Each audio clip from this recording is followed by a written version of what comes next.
Marcus Garvey changed forever the way black Americans looked at themselves and the world. He started something that became bigger than Garvey himself. He, more than any other figure in the 20th century, symbolizes the turning of the perception of black people into something positive.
On Alkebulan 2022. We visit our next stop on the tours, Independence Square. And there we learn about the Black Star and how it connects Africans with African Americans and everyone else of the African diaspora. Stay tuned.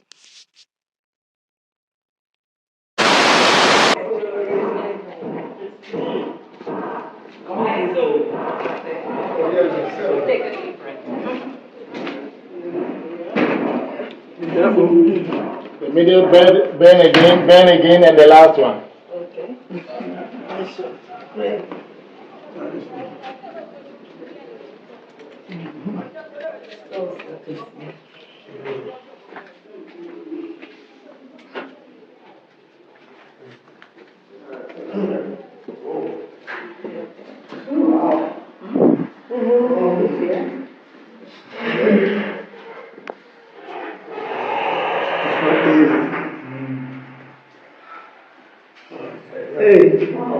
So have you turned off their lights? Condense, or they call it. You don't see your sister there. Oh, wow. And this door, as you can see, middle remove and the main door.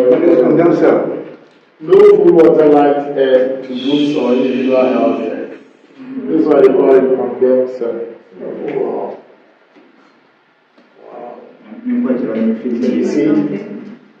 Now come inside. I want you to see the scratches on the wall where they use the shackles to the wall. You know, the guy needs pain. So,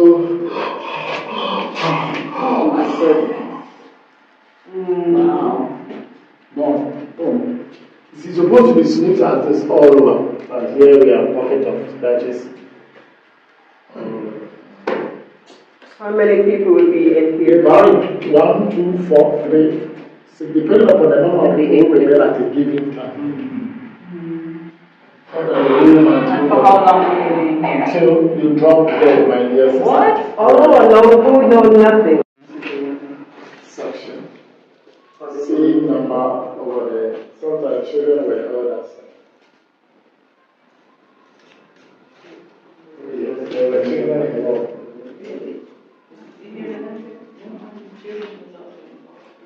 If I capture your once or two responsibility assisted by the child, you don't want to lose your husband. And finally, get your husband back. I'll capture you. How about the child needs something 10 minutes? Boom. If he dies, he will still be, but if he survives the death, he will also be auctioned. Do it. So what happened was when you go to North Carolina, road to Jamaica.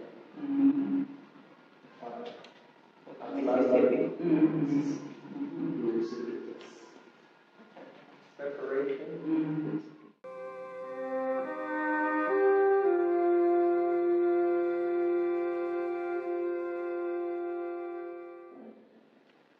You see, the first dining that we visited, there was a door over there. Those held there were the most aggressive ones. Anytime they had a chance, boom, they used the shackles to hit the face of them. So even allege that certain food given to them had to be thrown from the gates. It was only when they wanted to clean the dungeons that you arm themselves very well and move them out so they can have the dungeon clean and later go back. And when they brought them out to eat, instructing them to do one thing or another, already the Queen's language, they don't understand it. And we were saying, oh, so there were some who used the shackles to whack the face of the officer, strangle the neck in an attempt to kill them. You know, you've been branded. 3 days ago, you fought Officer A. A day before, Officer D. And just now, you didn't lynch Madam. You became a thorn in their flesh. Then they will take you to condemn cell. So we'll go to the condemn cell. We will see that.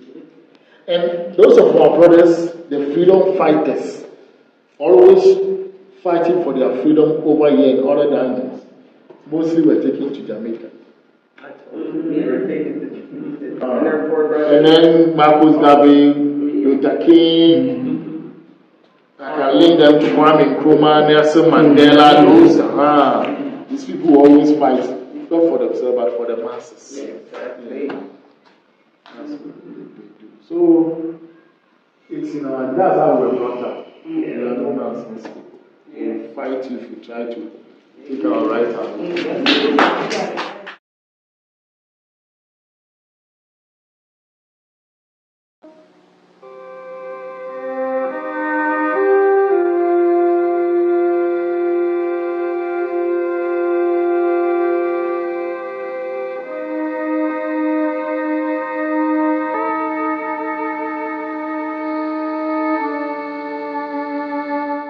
Marcus Garvey was born in August of 1887 in St. Ann's Bay, a small town on the northern coast of Jamaica.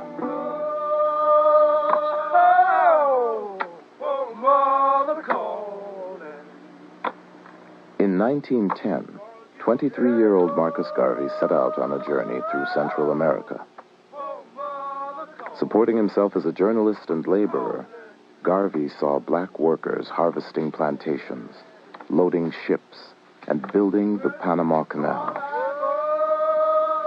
They were the power behind the economy. But in their isolation from each other, black people were powerless.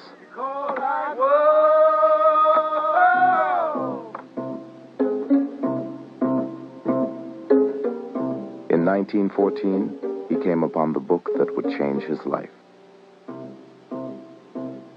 Marcus Garvey's reading of Booker T. Washington's Up From Slavery was an eye-opener to him and pointed the way to his conclusion, which remained with him throughout his life, that the situation facing black people was a global one. I was determined that the black man would not continue to be kicked about, as I had seen in Central America and as I had read of it in America.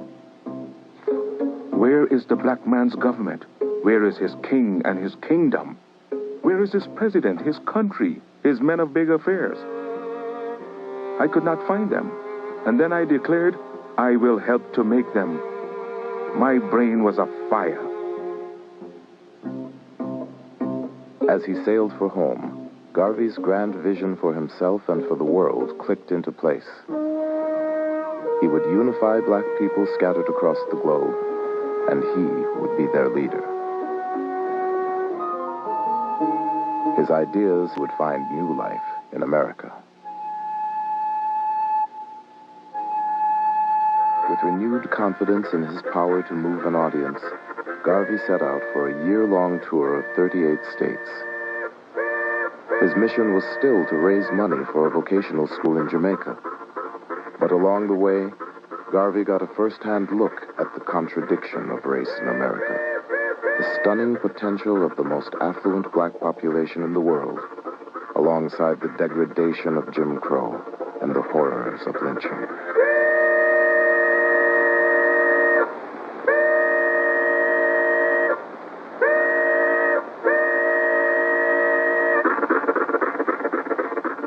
When we'd walk along the plank walks, they didn't have sidewalks here in New Orleans at that time, but you'd walk along the plank walk.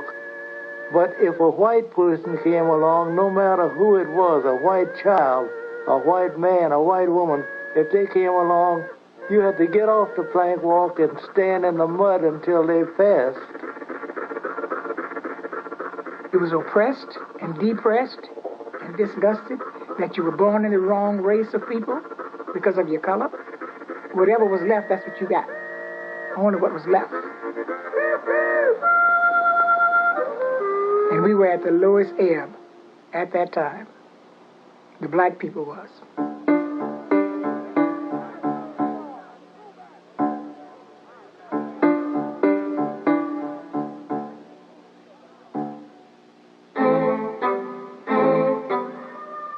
On July 2nd, 1917, just months after America's entry into World War I, the city of East St. Louis exploded in the worst racial rioting the country had ever seen.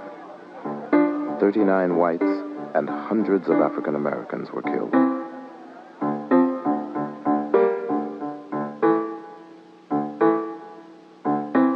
You have black troops going off to fight to make the world safe for democracy in April, and in July, you have black people being murdered in the most wanton and barbaric manner in East St. Louis, children being thrown back into flaming houses, people being boarded up in their houses before they're torched. So even by American standards, East St. Louis was a horror.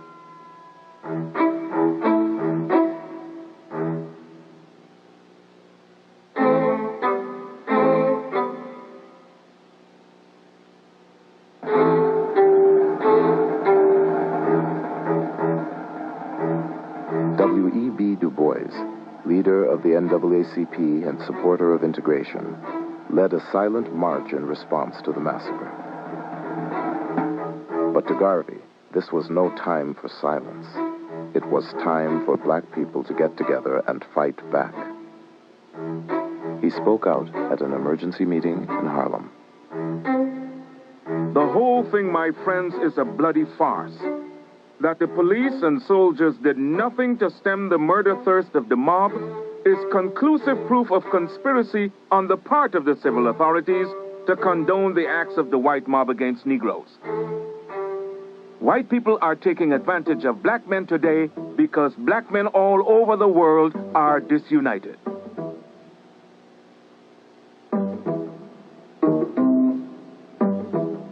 It is that speech that marks the turning point of Garvey away from Jamaica, away from a preoccupation with matters related to the West Indies. And now he's not looking for support for what he is hoping to accomplish in the West Indies, but rather he is now sucked into the vortex of American race relations. Garvey is deeply suspicious of the efforts of white liberals and of their black peers to bring about the integration of blacks in the United States. He, as a matter of fact, doesn't believe that it's possible. He does not believe that white people can represent the best interest of black people. Garvey opened the first American division of the UNIA in September of 1917. Just as he had in Jamaica, Garvey distinguished himself by calling established black leaders weak and self-serving.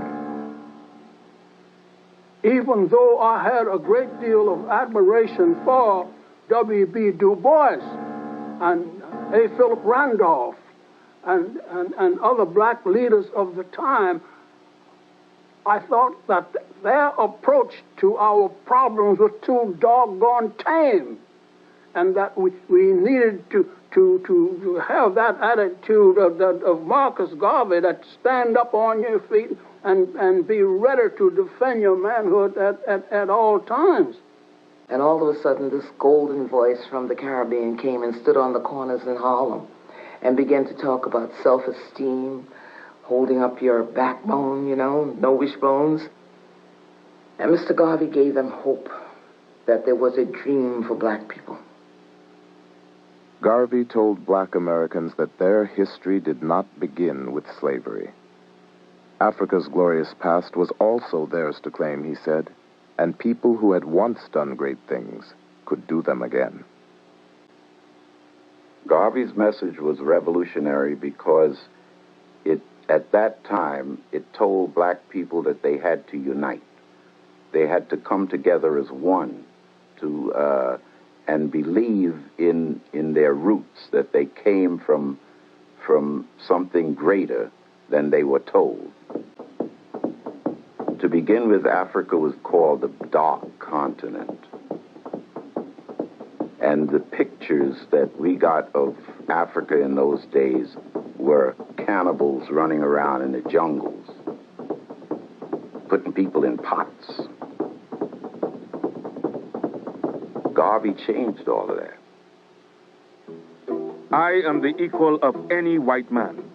I want you to feel the same way.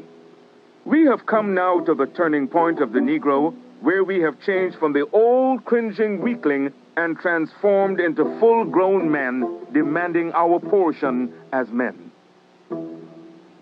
He left the impression that the only way there could be a difference in the way black people of African descent could be treated would be for them to have a powerful nation of their own. Members pledged allegiance to the red, black, and green flag, which Garvey himself designed as a symbol of a black nation in the making. Show me the race or the nation without a flag, and I will show you a race of people without any pride. But that was said of us 4 years ago. They can't say it now. By the end of 1919, Garvey claimed over 750,000 followers, and the Negro World was the most popular black newspaper in the United States. But his rising influence would soon make him a target of the federal government and a growing number of black critics who called the UNIA a house of cards. From the seat of his self-styled empire in Harlem, Marcus Garvey argued that it was time to give Africa back to black people.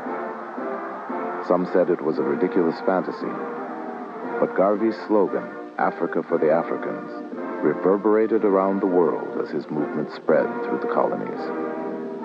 In Europe, Garvey began to be seen as a threat. The United States had worked with the British government during World War I, and they continued that after World War I with a focus on Garvey, because the British government was deathly afraid that the Garvey movement was going to spread revolution. They feared the hundreds of thousands of the masses of blacks under his influence. Undoubtedly, Garvey did stir up nationalism. I say this plainly and for everybody to hear. We are organizing to drive every pale face out of Africa. Do you know why? Because Africa is mine. Africa is the land of my fathers. We who make up this organization know no turning back. We have pledged ourselves even unto the last drop of our sacred blood that Africa must be free. Garvey's Negro World, now published in Spanish, French, and English, carried news of rebellion around the world. In Africa and the Caribbean, colonial authorities banned the newspaper. But with over 500 divisions of the UNIA in 22 countries, Garvey's message could not be stopped. The Negro World was being smuggled into Kenya by seamen, black seamen, and then it would be read aloud to groups of people around this reader, plus young children, young boys in particular, who were charged with memorizing Garvey's editorial in the Negro world. So it would read out, and then these young boys would run off, having memorized it, run off to the villages and spread Garvey's word in that way.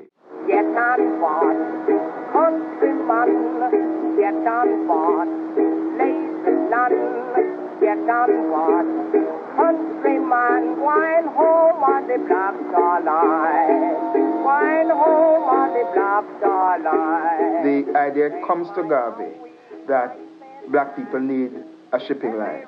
And he bases his idea on the fact that the Cunard family has the White Star Line, and the Irish have the Green Star Line. And he says, why shouldn't blacks have the Black Star Line? Get on board, countryman, get on board, leave this land, get on Just months after his first stock offering, Garvey stunned the world with the purchase of the Black Star Line's first ship. Let our steamships sail the high seas. Not one, not two, but hundreds of them. The stronger we become upon land and sea, the more will be the respect shown to us, and the greater will be the glory. wine home on the Black Star Line. The SS Yarmouth, a 33-year-old wartime coal boat that Garvey planned to rename the Frederick Douglass, would set sail with an all-black crew under the command of Joshua Coburn, a black captain. One bright November morning in 1919, Garveyites assembled on the pier at 135th Street in Harlem to witness the launching of the Yarmouth. A spectator said, "We watched people jump up and down, throw up their hats and handkerchiefs, and cheer while the Yarmouth backed from the wharf and slowly glided down the North River." The ship appeared to embark on a spectacular ocean voyage, but because Garvey had not finished paying for it, the Yarmouth went only as far as the 23rd Street Pier. But when the Yarmouth finally made its maiden voyage, it was cause for an international celebration. The president of Cuba threw a banquet in honor of the crew, and members of his cabinet purchased shares in the Black Star Line. In Costa Rica, workers descended on the docks to shower the Yarmouth with fruits and flowers. His ships would carry more than passengers. Garvey envisioned commercial trade among black communities around the world, with produce, raw materials, and manufactured goods transported on UNIA vessels. The Black Star Line was in some ways Garvey's Empire State Building. It was this monument to black commerce in the same way that the Empire State Building was this citadel of white capitalism. And it represented the ability of black people to seize the day and to have their own economy. Train home on the Black Star Line.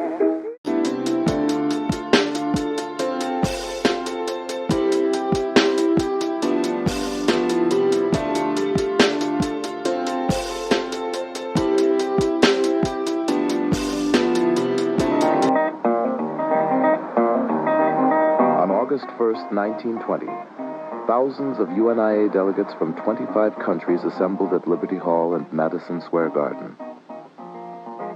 Garvey called it the International Convention of the Negro Peoples of the World. He hoped to move a step closer to his dream of a black nation in Africa, with himself at the helm. The whole convention is this extraordinary public event of pomp and ceremony and magnificence and grandiloquence. Garvey, he would now establish a stage, a world stage for his movement. And effectively what he gave the black world was a government in exile, a government in waiting. We have met in this historic building tonight for the purpose of enlightening the world respecting the attitude of the new Negro. If you believe that the Negro should have a place in the sun, If you believe that Africa should be one vast empire controlled by the Negro, then arise and sing the national anthem of the Universal Negro Improvement Association. When he finally took to the stage, it was Garvey's moment of greatest triumph. 25,000 people, black people, packed Madison Square Garden, and Garvey delivers this magnificent speech in which he tells the Europeans to give Africa a wide berth because we are coming home.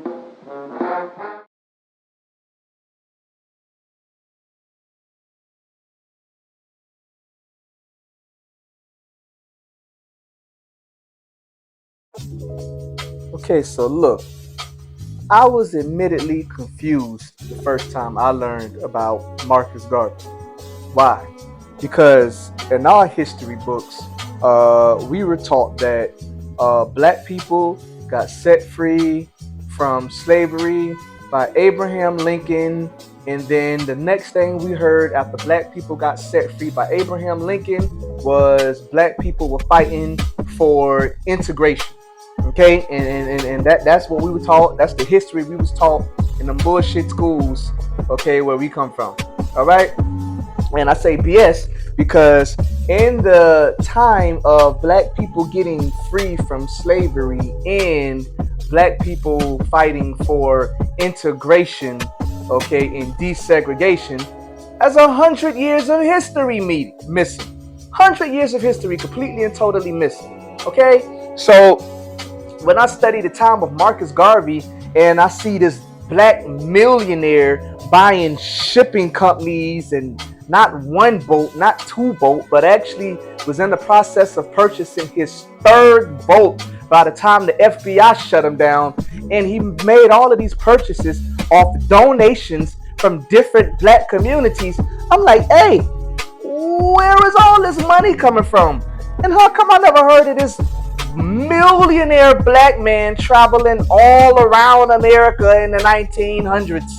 When did this happen? Now, we had heard about Harlem, okay, but that was around the time of Malcolm X, okay, and we had even heard about Black Wall Street, but we didn't know the time period or the context of the time of Black Wall Street.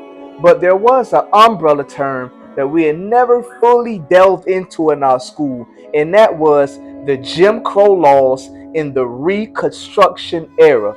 Okay, so if you like me and you're like, where did this random millionaire black person come from in the early 1900s? Let me give you a little context on our time in America in the early 1900s in a segment called The History of Black Wealth in America.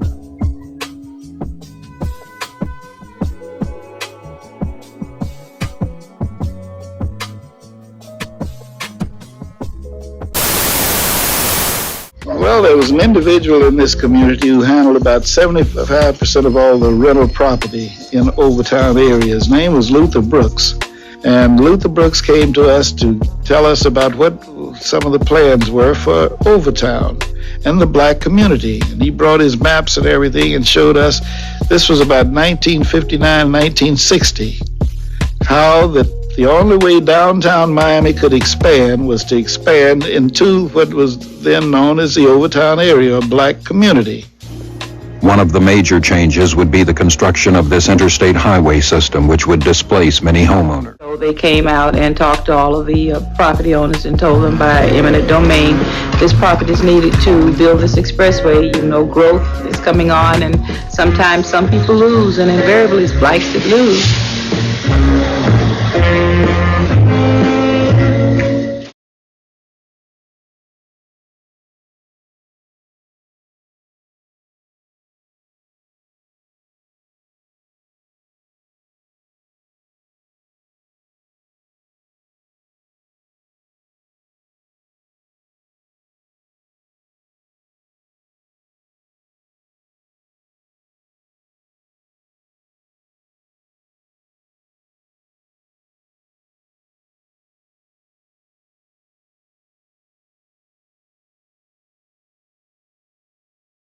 The History of Black Wealth in America.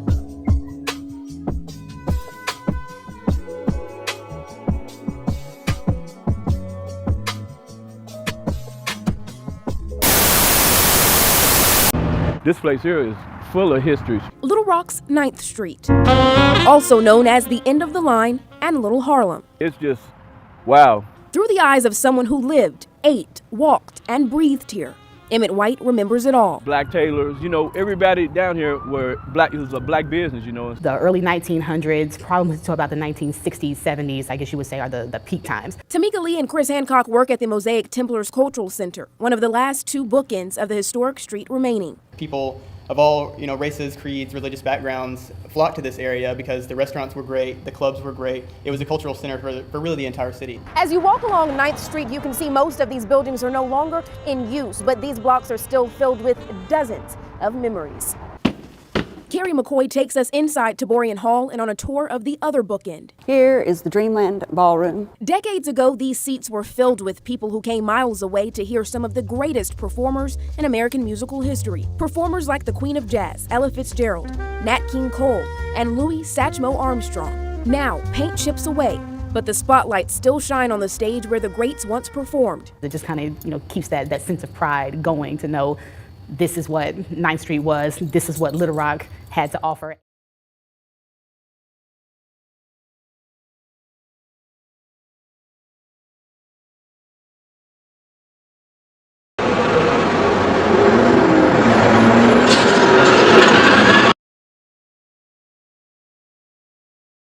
Auburn Avenue is actually what I like to call it. I like to call Auburn Avenue the greatest street on the planet. Auburn Avenue, of course, was a center of everything that was important to African Americans in Atlanta. It was where black business could prosper. It was the center of black churches. You had Baptist Church, Big Bethel, AME, First Congregational Church, all here on Auburn Avenue. It's where entertainment flourished.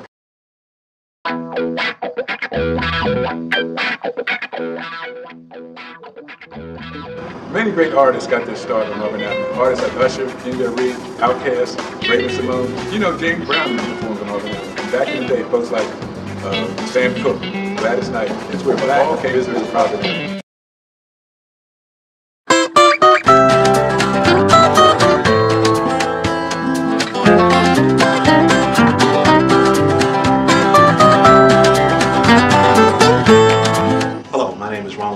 President and CEO of the Atlanta Life Financial Group. Here on Auburn Avenue, which has been duly named Sweet Auburn, the Atlanta Life Company has been one of the stalwarts of Auburn Avenue for years. After moving here, after the race riots in the early 1900s, this company has actually helped to build several of the important buildings that are on Auburn Avenue today. Mortgages were supplied for some of the largest churches on this street and throughout the city of Atlanta. So Atlanta Life has always been a good corporate citizen in working with the rest of the businesses here on historic Sweet Auburn Avenue.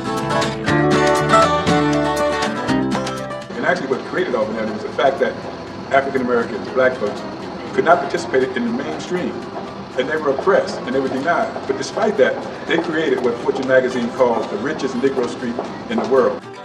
Did you know that there were black furniture stores, black restaurants? Everything that black folks wanted to do, they feel comfortable doing and prosper doing, they could do it on Auburn Avenue. That's what made Auburn Avenue great. John Wesley Dobbs, the grandfather of Major Jackson, coined the phrase Sweet Auburn. And he called it Sweet Auburn because money ran like honey. It was so sweet, so he called it Sweet Auburn. I like to call it the greatest street on the planet.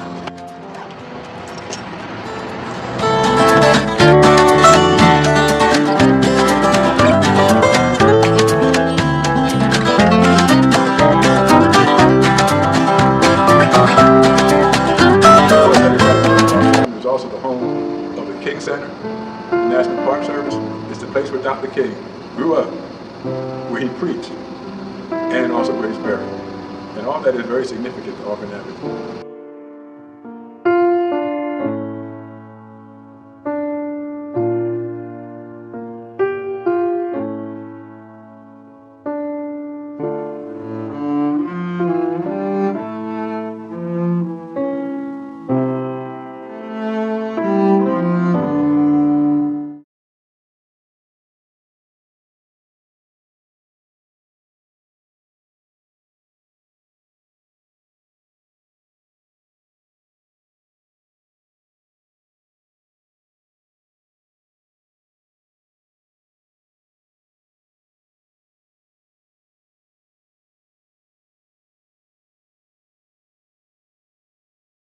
You probably know that Durham, North Carolina is known as the Bull City.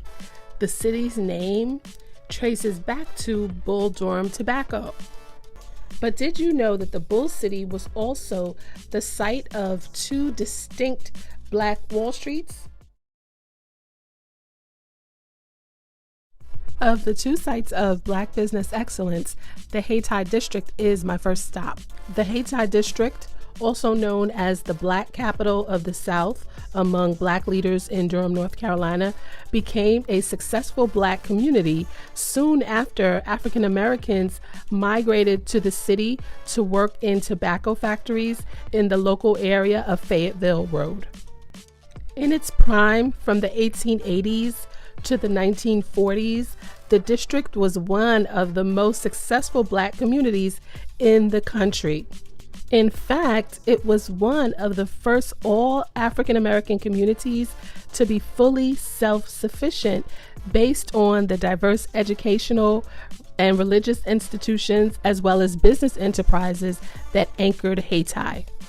If the name looks familiar, Hayti was named after Haiti, the first independent Black republic in the world. During its prime, Hayti was home to over 200 Black-owned businesses. Enterprises included the Biltmore Hotel, which was known as a preeminent hotel serving African Americans in the Southeast.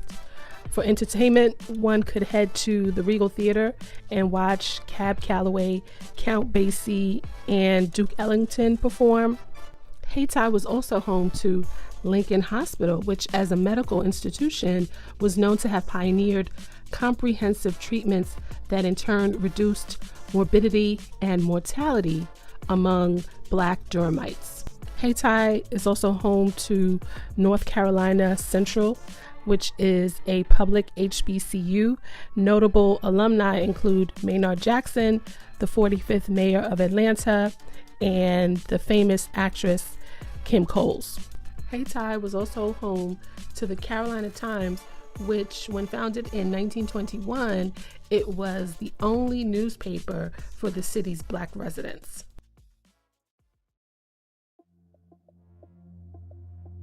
So what happened to Hayti? Well, similar to other Black Wall Streets that experienced a decline or total destruction after a significant event or a shock, Hayti declined after urban renewal projects led to the razing of 200 acres right through the center of the business district. And the Durham Highway project bisected the community and then permanently displaced many of the remaining businesses and residents. Well, Haty's story is extremely important in this day of misinformation and attempts to erase history. It's important to reflect on not so well known Black Wall Streets to confirm the spirit of entrepreneurship and entrepreneurialism runs deep and wide within the African American community. It's also extremely important to celebrate Hayti and the entrepreneurial pioneers who built one of the nation's first sites of Black excellence. Lastly, history can be cyclical, so it is important to bring attention to these bastions of self-sufficiency to extract lessons to be learned for present and future.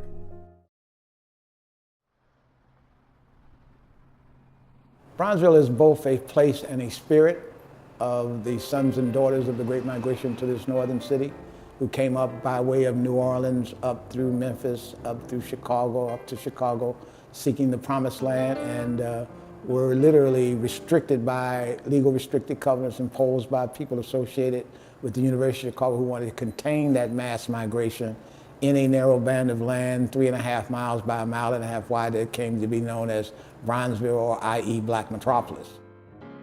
It was a place because of the concentration of people. You had 300,000 people scrammed into a narrow band of land at its height.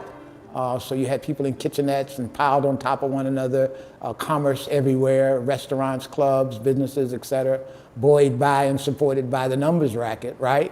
Which brought, these gentlemen were making $20 million a year, right? And they underwrote a lot of businesses that were owned by African Americans. So it was a bustling metropolis, if you will, of African Americans seeking greater mobility, seeking economic empowerment, seeking their emancipation, having survived Jim Crow, lynchings, right? And come to the northern city and working for the first time where they worked side by other races of people and earned a living wage. And so the dollar circulated based on us not being able to go outside that community. The dollar circulated 8, 9, 10 times, and so you had a very vibrant, though repressed community. It was a very vibrant community, full of culture and arts, which also flourished at that same time.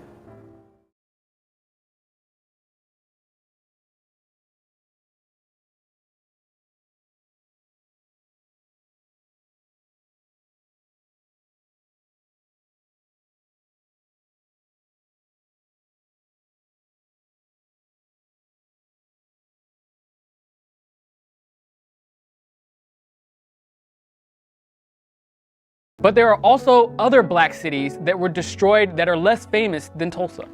During the Tulsa race massacres, white mobs attacked black residents and destroyed homes and businesses of the Greenwood district, which was home to the wealthiest black community in America. The mob burned and destroyed more than 35 square blocks of the neighborhood, and more than 10,000 black residents were left homeless. So, Rosewood, Florida.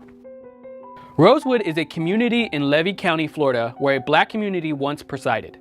In 1923, white men from nearby towns lynched a black Rosewood resident because of false accusations that a white woman in a nearby town of Sumner had been assaulted by a black drifter. When black residents of Rosewood attempted to defend themselves against further attacks, a mob of hundreds of white men went through the countryside hunting for black residents. They burned down almost every structure in the town. Survivors hid in nearby swamps for days until they were evacuated to other towns. Many were helped by local white residents who hid them in their homes until they were able to be evacuated. White general store owner John Wright and wife Mary Jo hid several survivors. The town of Rosewood was abandoned and the residents never returned. Decades later, survivors and their descendants organized to sue the state for failing to protect Rosewood's black community. In 1993, Florida compensated survivors and their descendants for damages incurred during the incident. Number 3, East St. Louis in Illinois. Between May and July 1917, a series of race and labor-related riots broke out in East St. Louis in Illinois. During these riots, white mobs killed between 40 and 250 African Americans and left 6,000 homeless by destroying the whole black neighborhood of the city. Racial tensions had been brewing in the city for a long time, but the worst part of the riots was triggered when a black Ford Model T occupied by white males drove through a black area of the city and fired several shots into a group on the street. When a similar car returned to the area an hour later, black residents, believing the car was occupied by the original attackers, shot at the car, killing a police officer. The next day, a white mob rushed into the black part of town and started shooting and beating black people on the street indiscriminately, including women and children. The rioters burned down neighborhoods and shot down those who were running away from the fires. A good number of black residents left the city permanently. At the end of July 1917, 10,000 African Americans marched in silent protest in New York City to condemn the riots in what is referred to today as the Silent Parade. W.E.B. Du Bois, leader of the NAACP and supporter of integration, led a silent march in response to the massacre. But to Garvey, this was no time for silence. It was time for black people to get together and fight back. He spoke out at an emergency meeting in Harlem. The whole thing, my friends, is a bloody farce. That the police and soldiers did nothing to stem the murder thirst of the mob is conclusive proof of conspiracy on the part of the civil authorities to condone the acts of the white mob against Negroes. White people are taking advantage of black men today because black men all over the world are disunited.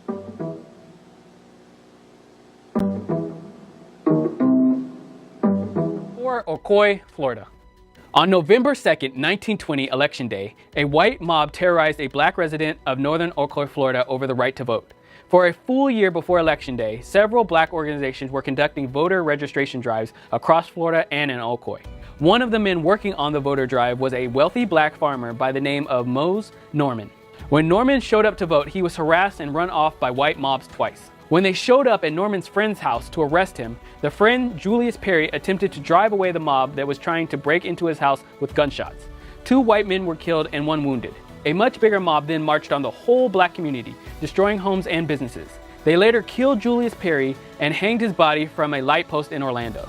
Other blacks living in southern Ocoee either left on their own after the riots or were driven out over the next 4 years, turning Ocoee into an all-white town. And number 5, Wilmington, North Carolina. By 1898, Wilmington, North Carolina was a thriving town with a majority black population. This led to there being elected black officials which forced white residents to share governing power. This didn't sit well with the white population which feared black rule. By the 1989 election, black men were prevented from voting. In an insurrection, black elected officials were pushed out along with opposing white officials. But that wasn't enough. A white mob hell-bent on destroying the economic power the black community built terrorized Wilmington. They destroyed property and businesses of black residents that were built up since the Civil War. The coup was looked at as a success for white business elite in the city. A prominent lawyer told the Charlotte Observer at the time that the businessmen of the state were largely responsible for the victory. By the end of the massacre, between 60 and 300 black residents were killed. More than 2,000 blacks left Wilmington permanently, abandoning their businesses and properties. These are just 5 black towns besides Tulsa that were destroyed. And there are a lot more than 5. Another reason why reparations are needed for African Americans. Imagine living in a thriving black community where you could find refuge from discrimination and violence in the days when racism was at its peak. Such communities existed in the United States during segregation, and at least 200 of them were established by 1888. But as time passed, many of these communities disappeared from the map, completely erased from history. You may ask, how is that even possible? Why were these towns deliberately hidden and erased? And what can we learn from this dark and troubling part of American history? In this video, we will reveal some of the major black towns now hidden underwater or transformed into something else, and their black inhabitants displaced. The first is the Seneca Village in New York City. Seneca Village, a once thriving African-American community, was established in 1825 on the outskirts of New York City at a time when African-American residents were facing legal segregation and discrimination throughout the country. At its height, the village covered an area from 82nd Street to 89th Street on Manhattan's Upper West Side, with approximately 300 black residents living within its borders. The people of Seneca Village had a deep sense of community and worked hard to build a prosperous and thriving neighborhood. Many black residents were property owners, with a rate 5 times higher than the city's average. Seneca Village had 3 churches, a school, and various small businesses, such as a grocery store, a shoemaker, and a blacksmith. However, the residents of Seneca Village faced many challenges, including discriminatory laws that restricted their freedoms and opportunities. As the city of New York began to expand and urbanization took hold, many wealthy New Yorkers sought to improve the area by creating a large park, which is now known as Central Park. In 1855, the New York State Legislature passed the act to lay out a public park in the city of New York, which authorized using the eminent domain to seize land to create Central Park. The residents of Seneca Village were accused of being a public nuisance and were forced to leave their homes to make way for the park's construction. The community was disbanded by 1857, and the residents were forced to relocate somewhere else, mainly to Manhattan's Lower East Side. The erasure of Seneca Village is one of many examples of systemic racism and forced displacement of black communities throughout American history. The people of Seneca Village had built a thriving and prosperous community against all odds, only to be pushed aside by the government and the wealthy elite. The loss of Seneca Village was a traumatic event for the African American residents who were forced to leave their homes and businesses behind. Today, the only remnant of Seneca Village is a commemorative plaque dedicated in 2001 to the Lost Village. The story of Seneca Village serves as a reminder of the many vibrant black communities lost due to discrimination and Central Park used to have a black community in it called York Hill, but the city of New York destroyed York Hill so that they could build the Central Park Reservoir. Because if there's one thing New York needs, it's another place for ducks to hang out. When the residents of York Hill were kicked out of their homes, they fled to another black community nearby called Seneca Village. And then a few years later, New York destroyed Seneca Village too, so that they could build Central Park on top of it. The craziest part of this story is that I work a few blocks away from a place where the government disappeared 2 black communities. And until recently, I didn't know about any of it. You know why? Because it worked. They tried to erase black communities and they came way too close. Qualaja in Alabama. Lake Martin is a beautiful destination in Alabama, famous for its crystal clear waters, boating activities, and stunning sunsets. However, the lake has a dark history that few people know. Underneath the tranquil waters of Lake Martin lies the ruins of Qualaja, a once thriving African-American community founded in the late 19th century. Qualaja was established by John Benson, a formerly enslaved person who had purchased thousands of acres of land in Alabama and sold it to other African-American families. The community grew and prospered with its black-owned railroad and was home to the Qualaja Academic and Industrial Institute. This school provided education and vocational training to African-American students. The school helped prepare generations of African-American students to succeed in a world often hostile to them. Unfortunately, Qualaja's success was short-lived. The rise of the Ku Klux Klan and a lack of economic opportunities for African-Americans in the area led to the community's decline in the 1920s. By the 1950s, the once thriving community had all disappeared. In the 1960s, the Alabama Power Company purchased the entire land to build a hydroelectric dam, which led to the creation of Lake Martin. The loss of Qualaja was a devastating blow to Alabama's black community. It is just one of the many mind-boggling examples of how black communities in America were systematically destroyed and forgotten throughout history. Despite this, and this is not the only city underwater, as right below the serene water of Lake Lanier is a land that was once thriving with human activities, Oscarville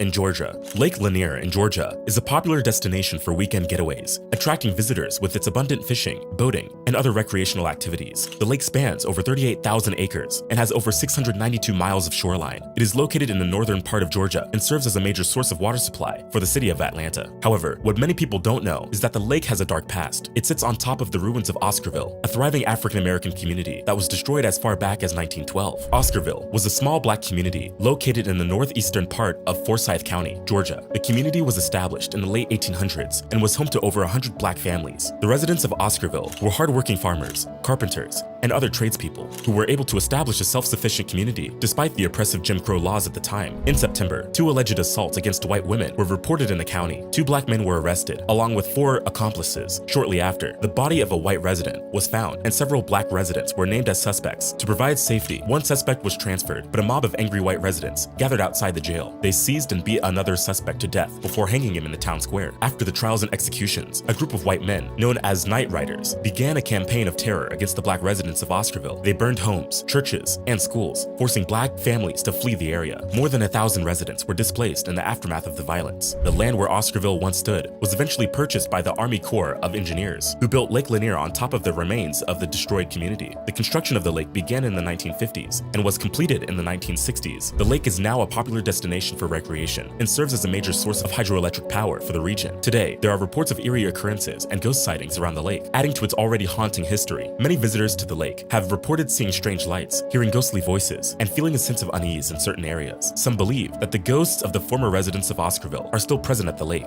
haunting the place where their homes and communities once stood. The story of Oscarville and its destruction is a horrifying example of the violence and depression encountered in African-American communities throughout American history. However, efforts are being made to preserve the memory of Oscarville and honor the lives of those who were lost. Many visitors to Lake Lanier are unaware of the story beneath the water's surface, but it doesn't end here. Vanport in Oregon is another place now buried underwater. Vanport in Oregon. During World War II, the United States witnessed an unprecedented surge in its manufacturing and industrial sector to support the war effort. This period saw the rapid growth of shipyard industries, which became vital in producing warships and military supplies. One of the shipyards was located in Vanport, Oregon, which quickly became the second largest city in the state. The shipyard industry offered job opportunities, and many people migrated to the city in search of work. As the demand for labor increased, African Americans from the southern states were drawn to the shipyard industry in search of better job opportunities. However, due to systemic racism, the Albina neighborhood was the only place where black people could legally reside. The Albina neighborhood soon became too small to accommodate the growing population, and a solution was needed to address the housing crisis. Vanport was built as a temporary solution to house these new workers. The city was built on a floodplain, and this decision would have devastating consequences. At its peak, Vanport housed 40,000 residents, with 40% of them African American. Unfortunately, in 1948, disaster struck the city when the Columbia River flooded the neighborhood. The floodwaters destroyed the town within a day, displacing over 18,500 families, more than a third of whom were black Americans. The aftermath of the flood exposed the systemic racism that existed in Oregon. White supremacists attempted to keep black Americans out of the state, and the state legislature passed laws to preserve the state predominantly white. The Oregon Black Exclusion Laws restricted black people from owning property or settling in the state, a practice that continued for several years. Even after the laws were repealed in 1956, the legacy of systemic racism lived on. Susannah Village in Alabama. Susannah was one of the most prosperous and thriving small towns in Tallapoosa County, Alabama. This charming farming community boasted a wealth of businesses, including a bank, sawmill, grist mill, post office, and even its own gold mine, situated on Blue Creek between Curry's Point and Still Waters. Susannah was a beacon of hope for pioneers seeking a new life in the American South. But sadly, Susannah's bright future was not to be. In the early 20th century, the construction of Lake Martin resulted in the town's submergence underwater. The once vibrant streets and bustling businesses were lost forever, leaving only memories and scattered remnants of the past. According to Alabama Living, the flooding of Susannah resulted in the relocation of over 900 bodies from cemeteries in the area. This poignant fact underscores the depth of loss experienced by the people of Susannah, who saw their homes and loved ones swept away by the rising waters. Despite its tragic fate, Susannah's legacy lives on in the hearts and minds of Alabamians and history buffs alike. The town's former glory is evidenced by the wide range of businesses it once supported, including a gold mine, a school, 2 mercantile stores, a grist mill, a flour mill, a sawmill, a blacksmith shop, and a church. These varied enterprises served as a testament to the ingenuity and perseverance of the people of Susannah, who built a thriving community from the ground up. And lastly, it is the once vibrant Ferguson Town in South Carolina. Ferguson Town in South Carolina. Ferguson, South Carolina, was once a thriving lumber town, founded in the 1880s by Francis Beadler and Benjamin F. Ferguson. The town was established to support the operations of the Santee River Cypress Lumber Company,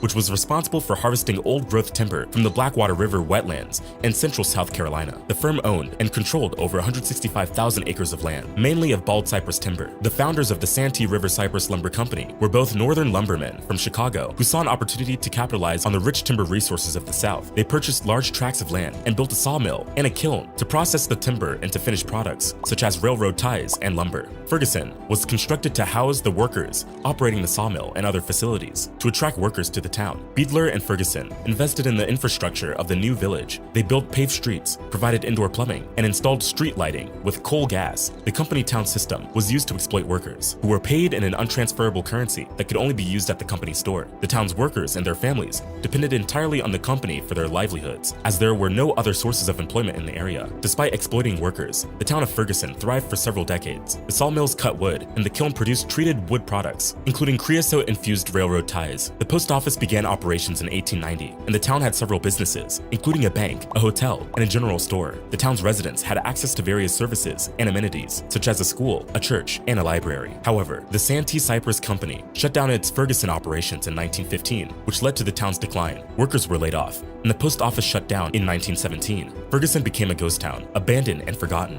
Over time, the buildings fell into disrepair and were eventually demolished. In the following years, the land that was once Ferguson was repurposed for various projects. The Santee Cooper Power and Navigation Project, which began in 1939, included the construction of the Santee Dam downstream from the Ferguson site. The lake's shallow waters covered most of the town's site, including its streets, buildings, and cemetery. Today, Ferguson is a submerged ghost town that lies beneath the surface of Lake Marion.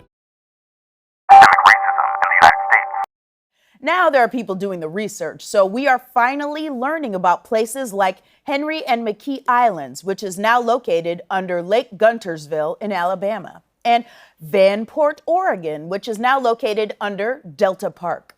And all of these towns, which are currently literally underwater. There are over 100 drowned American towns.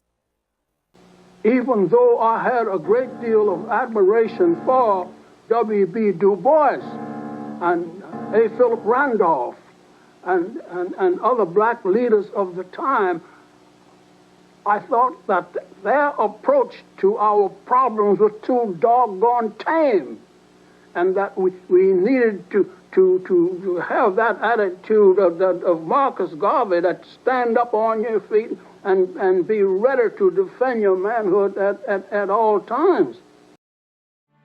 In 1914, while in Jamaica, Garvey organized the Universal Negro Improvement Association, the UNIA, to build up racial pride and develop educational and economic opportunities for blacks.